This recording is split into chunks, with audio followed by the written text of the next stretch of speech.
All right, so I got a message sent to me to tell me to watch Dr. Robert Morse's last video. And the reason why is because it starts to talk about urine therapy, you know what I'm saying? And I mean, I didn't watch the whole video. I probably watched the first 20 minutes of it. I mean, it's on his website, Dr. Morse TV or some shit like that. He has a link to it in his description. And the reason why is because apparently some of the stuff that he says cannot be said on YouTube, so he doesn't want to get his video banned and whatnot. But I mean, Dr. Morse has his opinions on what he feels about urine therapy. I mean, he's not talking about my videos, you know what I'm saying? He's expressing his opinions and I have mine. You see, this is the thing. I always refer back to my own videos. Whenever I'm listening to a piece of information, or maybe somebody shares a piece of information with me, I always refer back to my videos if I have made a video and spoke about it before. And the reason why is because I don't worship anybody. I don't look up to anybody in that way for me to say that this is the end-all be-all answer. See, everybody outside of me are versions and extensions of me. You get what I'm saying? And that's why there's versions of me that I resonate with based on the state of being and conditions that I'm in now. Because now is all that matters, okay? And there's certain things that I do resonate with, okay? And what I resonate with and don't resonate with, I process it. But because I'm thinking, I'm able to accept or reject what I want in my mind. You know what I'm saying? To basically utilize as tools for me to use to my advantage here in this reality. You get what I'm saying? I really don't care what Dr. Robert Morse was really talking about. It's not affecting me in any way, okay? I don't want to be rude to anybody, you know, but it doesn't matter, you know? See, here's the thing. This is a very new field. It's still very unexplored territory, all right? Now, we start to think about, you know, I hear a lot of information, you know, particularly from that area where it starts to talk about no mind and whatnot. And this is the thing, though. When you're using no mind, okay, you're depending on what's already been created. You learn the chemistry of whatever it is you're trying to introduce into your body, the chemistry of your body. But, you know, I resonate a lot with what Bobby Hemmett said. You can heal yourself with peach soda. This is why I've been making a lot of videos stressing about the mind is all, because the mind really is all.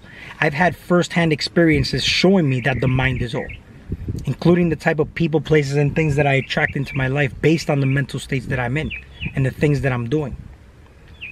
So basically what I'm thinking about, basically I'm experiencing and I become it eventually. And it becomes an automatic thing to just do. And I'm really using no mind, right? I'm not putting mind to it. It just happens automatically. But what happens when I'm mindful of the things that I'm doing and they no longer favor me? This is where I'm going to start to use my mind to start to reject or change programs that are no longer favoring me, right? So here's the thing. A lot of people may be sick, right? But then those same people have this idea of this reality based on the spirituality and things that they've been learning, saying that this realm is a debauchery and, you know, they want to leave and never come back. So if you're sick and about to die, why don't you just be happy that you're about to die and just go? You know what I'm saying? Why do you want to heal so bad? Is it your ego that wants to heal, or is it really you that wants to heal? You get what I'm saying? Because the thing is that I feel that it's of utmost significance the way you do leave this realm. Okay, you don't want to leave this realm dry. You don't want to leave this realm broke. See, they talk about health is wealth, right? Because you talk about wealth, you can't take physical money with you when you die. But when they say health is wealth, information is also wealth. Why do they think they call it, I'm gaining a wealth of information from here? Right? So what do you do with this information? What do you do with the health that you have? You're able to do things with this vessel that you wouldn't be able to do if you were not healthy. Whatever healthy is to you, because there's different levels of health, just like there's different levels of energy. Energy can come, I can give you a caffeine pill and you'll be able to move, but it won't make your dick hard. Caffeine's a vessel constrictor. You would need another type of energy or another type of chemistry to aid you in that area, right? Sexual energy. There's mental energy, mental clarity. There's a lot of different types of energy that would involve mainly breathing, mainly your mental state of being, mainly the way you actually are operating in your day-to-day experience. If you feel that your day-to-day experience is not going in a favorable way, it's based on the programming that you are under. So we talk about time. See, a lot of people, this is why I say that we live inverted, we live backwards. Because when you see the word live, you see the word evil. And evil is basically due to ignorance, unawareness. See, what separates us from the animals, from everything outside in the wild and whatnot, is this higher level of consciousness, this higher level of intellect, our ability to decide and create our reality. So let's say if I want to create health.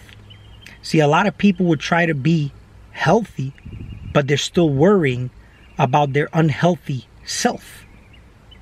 I would completely discard the fact that I'm unhealthy and live as if I'm healthy every day. So in other words, instead of looking at the past, something I already know that really doesn't exist, because when you come out your mom's womb even, nothing ever existed before that.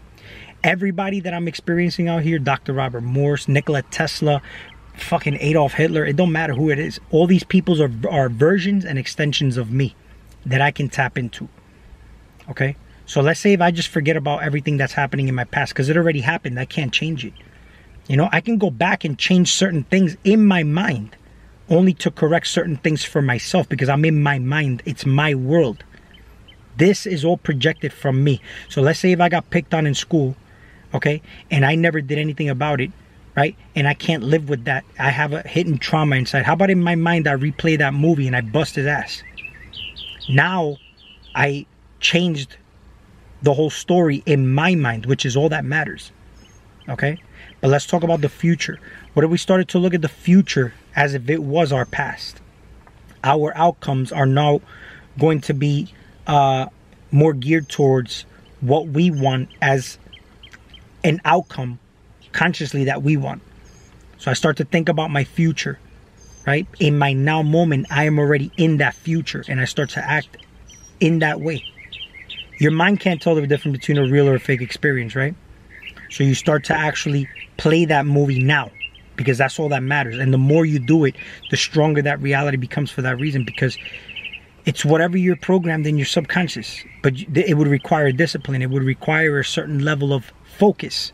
And how do you strengthen this focus? Through meditation. Because when you're meditating, this is where you'll start to notice that a flood of different kind of thoughts come in. But it's just about bringing yourself back into the now, bringing yourself back into the now. You could do this in your waking life right now as you work. But a lot of people are awake. See, you know you have an arm, right? But you go day to day. I mean, what's the percentage of awareness you have towards your hands and your arm? Unless, see, this is how I was able to figure this out. When I'm sitting there, right? Especially when you close your eyes and you're meditating, you put your attention to your feet. All of a sudden, you feel your feet. Like you feel your feet. You start to feel sensations in your feet, particularly because you're putting awareness and focus there. But it amplifies more when your eyes are closed. When I used to, I'm talking about really bodybuild, like really trained. I was one of those guys that was working out like, grow. And I was like all, you know, going in there really pumping it up. But that's the whole thing though. I'm saying grow. I'm really not growing in the gym. I'm actually breaking the shit down. I'm breaking my muscle tissues in the gym. When am I really growing? I'm really growing at home when I'm recovering. But I'm saying grow in the gym. And I'm feeling that pump. But in my mind, I have this illusion that my muscles are actually growing. But they're not really growing. They're breaking. They're tearing apart. I get that sore feeling.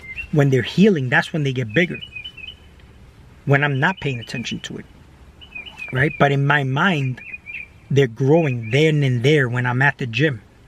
So there's something called mind to muscle connection. So I can have a focus on the body part that I'm training, especially when I'm in an isolated, like if I'm seated, right? And it's an isolation training workout, I can have a hell of a lot more focus and concentration to that muscle, unless it's free weights. That's more complex, more compound movements. So it works more of a different, it works a number of different muscle groups at one time, like deadlifts, squats, you know what I'm saying? Unless you're doing it in a fixed position, like when you're doing hack squats or the Smith machine and whatnot.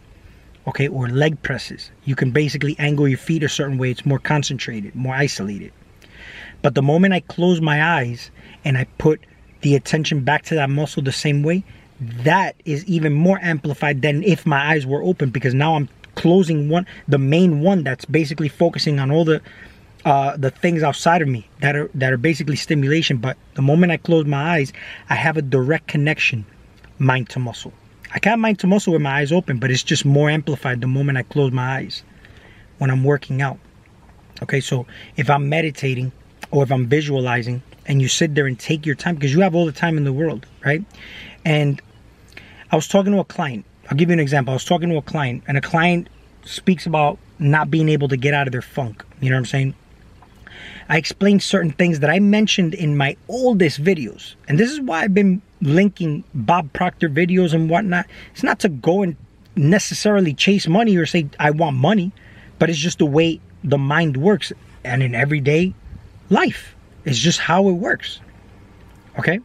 Very, very valuable information if you apply it every day, and you'll see that the outcomes will actually start to change. But when I was talking to my client, I was actually explaining to him what I used to do when I was visualizing. And I did this without even knowing I was visualizing. See, I played hockey for 13 years.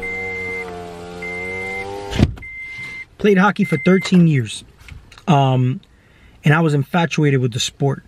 And I remember that I would be in my room, and before I go to bed, I was always envisioning myself in the league, winning the championship, getting a big ass trophy, but I was scoring the winning goals. I was the one doing the hat trick. I was doing some fancy, you know, I had a breakaway. I'm speeding down the rink, and I had the players chasing me. I'm doing some fancy stick handling. I get to the goalie, I do some fancy ass moves, and boom, I score that goal. And then I just see a bunch of people throwing hats in the rink, and you know, and that was the winning goal. And the players are all praising me, and you know, you hear the music in the background, like, you know, from Queen. I forgot the name of the song, "We Will Rock You," or you know, "We Are the Champion." Some crazy shit I was hearing in the background, and then I'm living this thing in my head. But so much so that in that moment I'm so immersed into it that I'm actually getting goosebumps. As I'm actually visualizing, I was getting goosebumps from the experience. I'm even getting a little bit of goosebumps now thinking about that. I'm like, wow, you know. And I was a really fucking good hockey player. I mean, I had my fair share of, you know, championships and whatnot, but I noticed that it bled into my life overall. It bled into my professional life. I always had positions of power in all the jobs I've had. I've had very good positions, but I've also had a lot of people that I was actually mentoring, you know, because I was very fortunate to be able to be in positions where I was learning from others' mistake, and I was able to not repeat those same mistakes. I was doing it the very smart way. When I was training to be a senior store manager, I remember that I was shadowing one of the managers that I actually ended up being his boss afterwards. And he was getting audited. And through that audit, I was like a hawk, paying attention to everything that he was doing wrong. And that really helped, because whenever I got audited, I passed with flying colors, because those mistakes I was already aware of before I even got into that position. You get what I'm saying? So here's the thing though. I'm going to get back to the beginning of this video about the whole Dr. Morse thing. When you're in a position or in a field, okay, you're going to be experiencing all different kinds of things, especially when you're in his position. You're going to be experiencing a lot of sick patients. But sometimes I feel like you can get lost, just like you can get lost in a position of power.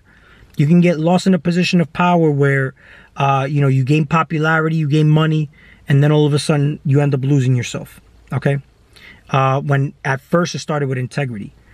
The ego may get too big where you think you know too much, and then you're closed-minded to a bunch of different things, especially unexplored territory. See, the thing that bothers me too is that there's people who tried to, that wrote to him to try to tell Dr. Morse that he was wrong for not really supporting urine therapy, that he doesn't know what he's talking about because urine is alkaline. You see, even just that stupid little thing, if urine was that alkaline, I don't even think it'd be favorable for you to drink it, because you'd be neutralizing your stomach acids to some extent. That's why I don't even like alkaline water. What do you think distilled water is? You think distilled water is alkaline water? Distilled water is slightly acidic. Pure water is slightly acidic, naturally. Not with the added synthetic minerals that get put in there. But real water is actually slightly acidic. So yeah, you have some acids that come in, but also at the same time, what you're ingesting, your waste, if you want to call it waste for the sake of conversation, which is poop and urine, these things wouldn't even be good for your soil because of the pharmaceuticals you're taking, the type of food you're eating. See, naturally, your poop and your urine should be used as compost. It should be good for plants because the soil is good for the microbiome in the soil. You come from the soil. When you die, you go back to the soil. But you're not eating foods that come from nature. So if you're eating foods that don't come from nature, like you're eating laboratory shit or fucking medications, then yeah, you should not be ingesting your own urine. But see, this is the thing. This is an ancient practice. And the main important thing here is to first be conditioned. You don't just go and, just take an ayahuasca, experience or a DMT trip and you're mentally fucked up. You get what I'm saying? And I feel that when you do urine therapy, it's the same thing. And you can't look at it as it's disgusting. Like it's just, that's another programming. You get what I'm saying? You can heal yourself with peach soda, right? But I'm going to tie in why I even mention all this about the mind right now. The reason you can heal yourself with peach soda is if you mentally really program yourself to forget about what you've been told that peach soda does to you, then it will heal you. But the whole thing is that the reason why a lot of people cannot heal themselves with peach soda, even though you tell yourself, this is power, this is where it's, at the end of the day, subconsciously, you really don't believe that. You've already been programmed. And even though the collective minds already know that these things are poisonous. So the whole thing is that when you're taking it, eventually it's going to have a negative adverse effect on your body. Now, I'm watching Brother Panic's last video. Shout out Brother Panic. Because you see the things that he's been speaking on that last video, I resonate with highly, because those are the things that I've been talking about when it comes. The mind is very important. The mind is your most precious, valuable tool. And it's something that's been, people, look, whatever system, however you want to look at this system outside of you, which is really you, like I said, in order for you to observe the corruption outside of you, you would have to realize the corruption within you first. Understand this. Don't demonize nothing out here.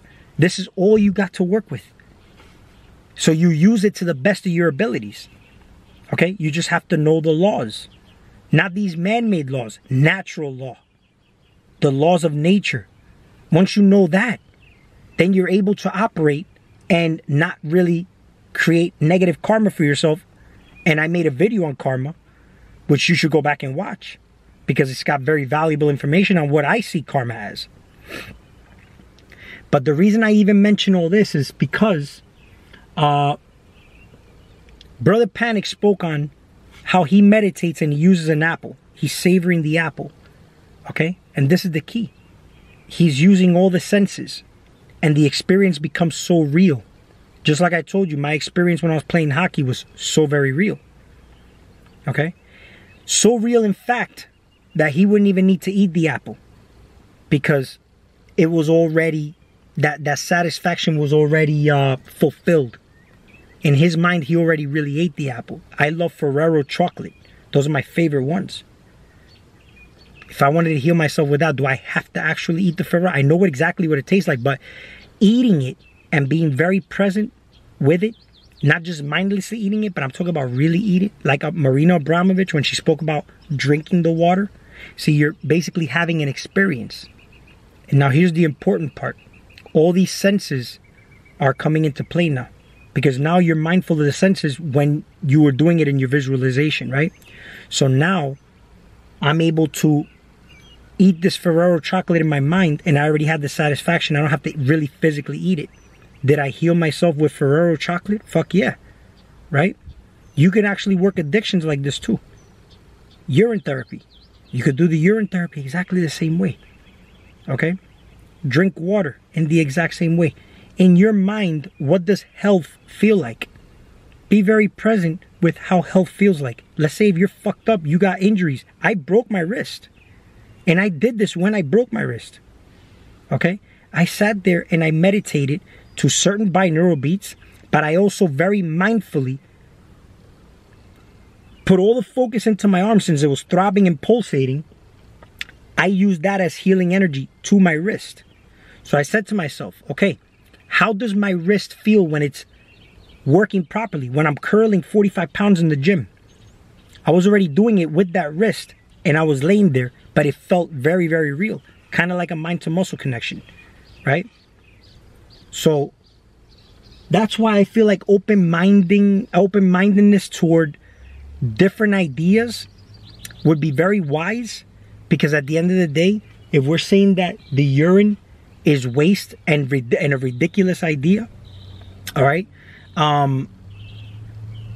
we're basically discarding our ability to think and use our mind and to know that what comes from within our body, everything's reusable, you know, everything's reusable.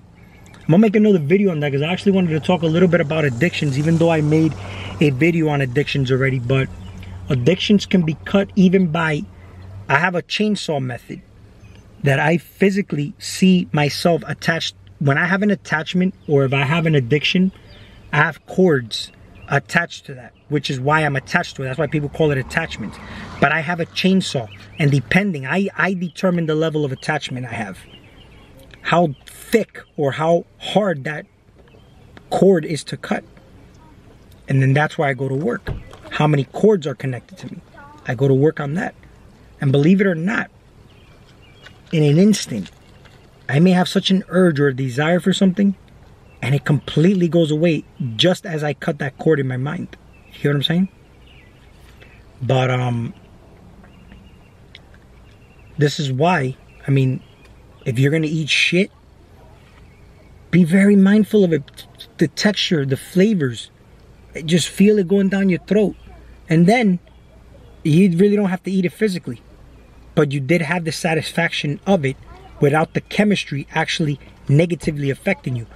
Because Dr. Bruce Lipton spoke about that there was people who actually injected the venom of these cobras in them and nothing happened to them, because they really believe in their mind that there's nothing outside that can actually break them. They're beyond this, and their mind is stronger than what the belief about what people think about the venom or whatnot. Something along those lines.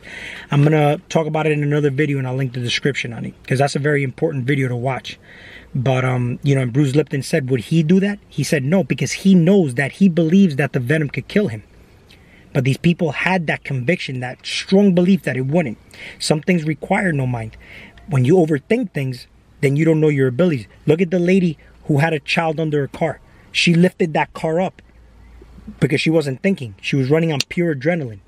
So your body has these abilities that you wouldn't even believe if your mind is involved, you will never lift that car up. What is your mind designed for? To make creative decisions and choices. You create your life in reality. This video